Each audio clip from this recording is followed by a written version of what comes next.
I'm glad that Mother Nature made it because it's a gorgeous, gorgeous snake. Hey,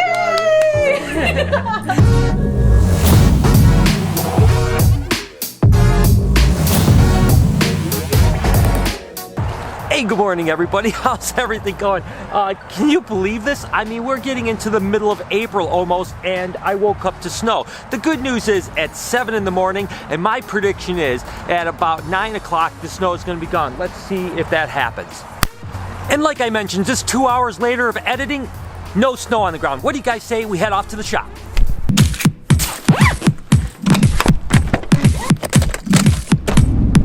I tell you what, this turned into an absolutely gorgeous day.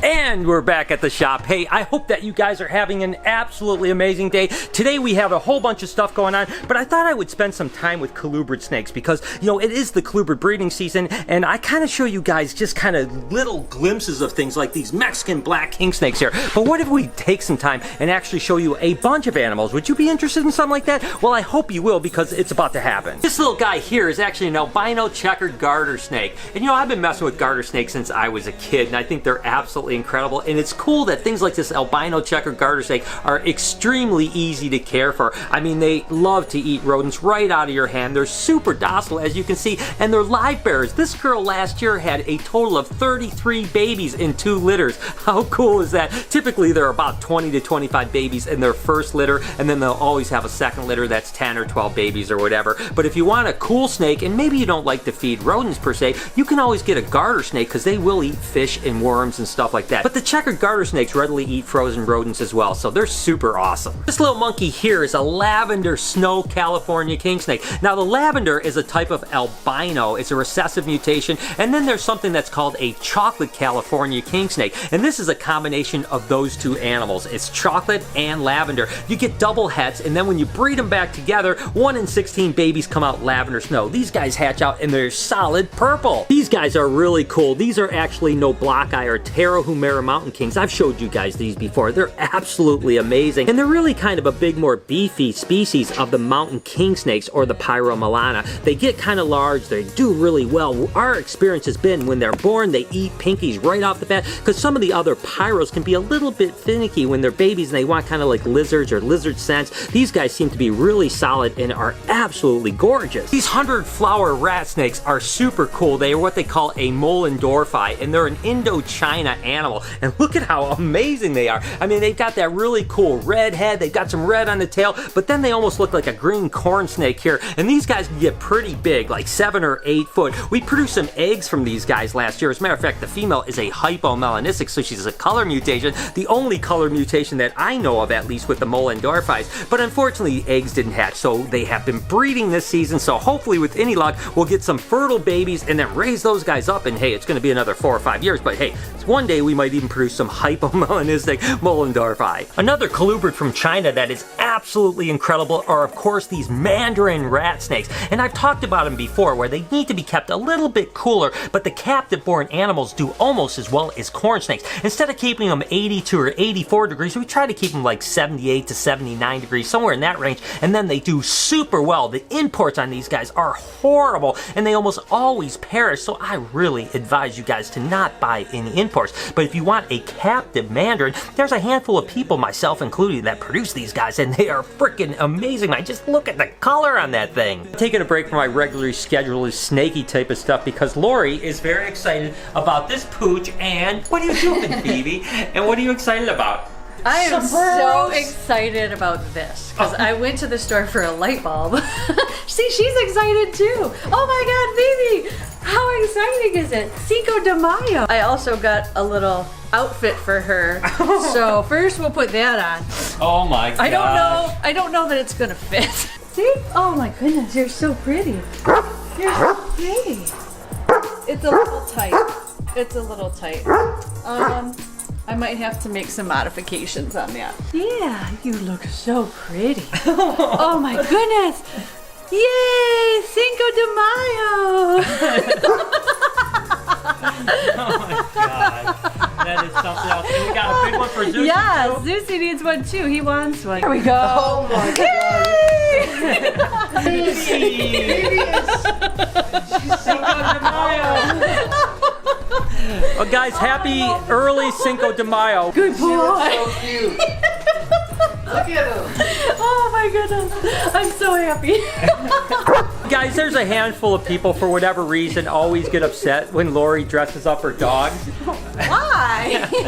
You know, the dogs like it. They're not being harmed or anything like that. But you can see they actually seem to enjoy it. Oh, I'm so happy.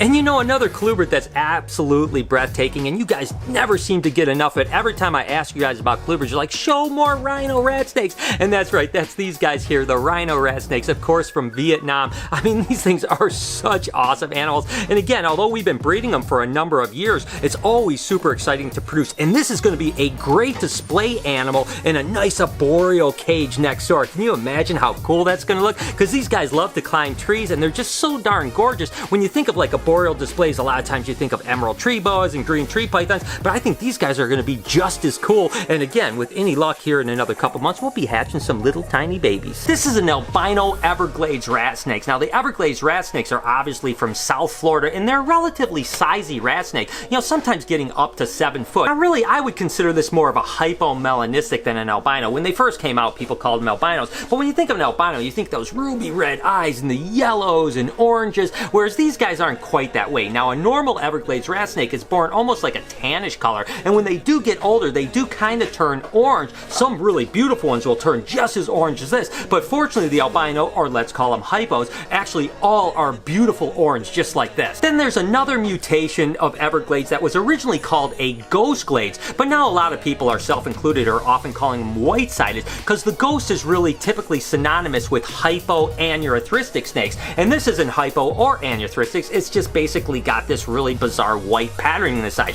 This happens to be the combination of both the white-sided, or ghost, and the albino, so it's a double recessive mutation, and it's pretty darn gorgeous.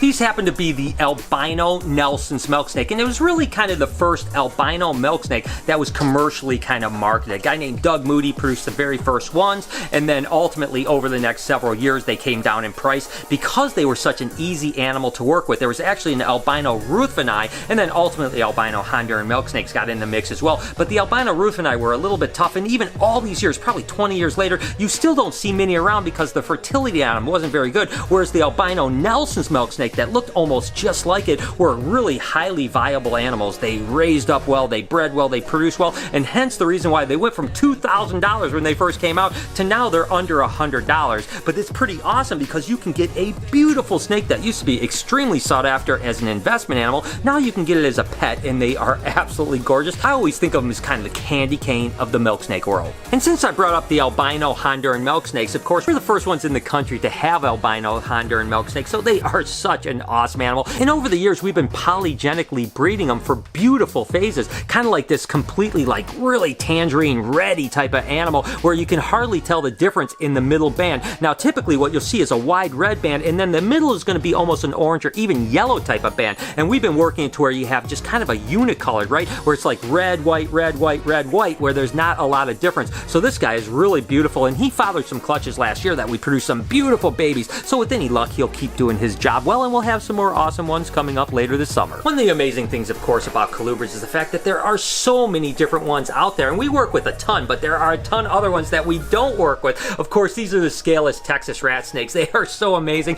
and you can literally produce 100 of these guys, and all of them are going to look differently, but it's just a recessive mutation, and we produce some gorgeous ones. So definitely stay tuned for some awesome babies coming at you real soon.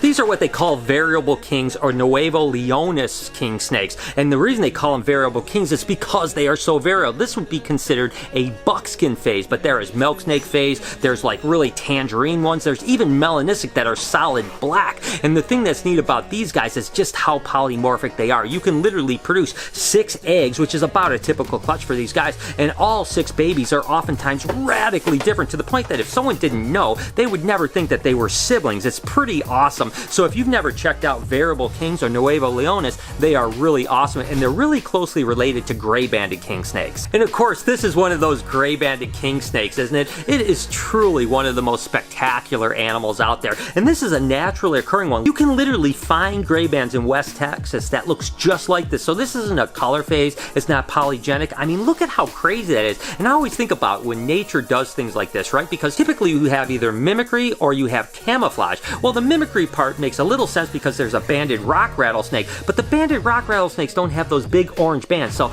with this one, I'm a little bit confused. The gray certainly looks like a venomous banded rock rattler, but I don't know what this Blair's phase is all about. But nevertheless, I'm glad that Mother Nature made it because it's a gorgeous, gorgeous snake. And then there are a million corn snakes that we work with. Take a look at this. This is a ghost Motley Sunkissed corn snake. Now that is a triple recessive mutation. Now you gotta remember, every time you add a recessive, it is crazy. First it's 1 in 4, then it's 1 in 16, then 1 in 32. I mean, that is a lot of odds. Fortunately, corn snakes have pretty big clutches. I've had clutches that have been up to 30, believe it or not. So that's why you can actually produce something like this gorgeous snake right here relatively quickly. It's a lot harder to hit those odds with ball pythons when they're only having 4 or 5 or maybe 6 eggs. Regardless, there's a million different corn snakes that we work with. We are so excited. So there's a little recap of what's going on with the colubrids. Certainly, I only showed you a little piece of it, but I thought that you guys would be interested. I cannot wait until eggs are coming, and for those of you that are interested, eggs are probably about 4 weeks away or so, but we should be having a pretty awesome year. So crazy, Perdida is shedding again,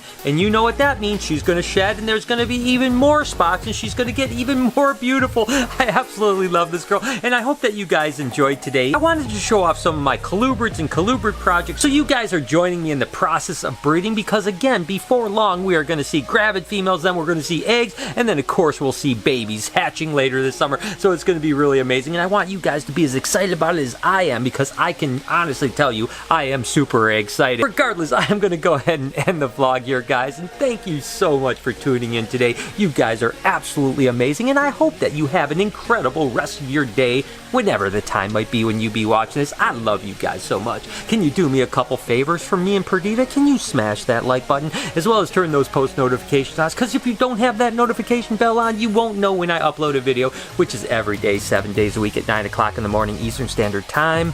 Remember to be kind to someone today, and I promise I will see you guys tomorrow.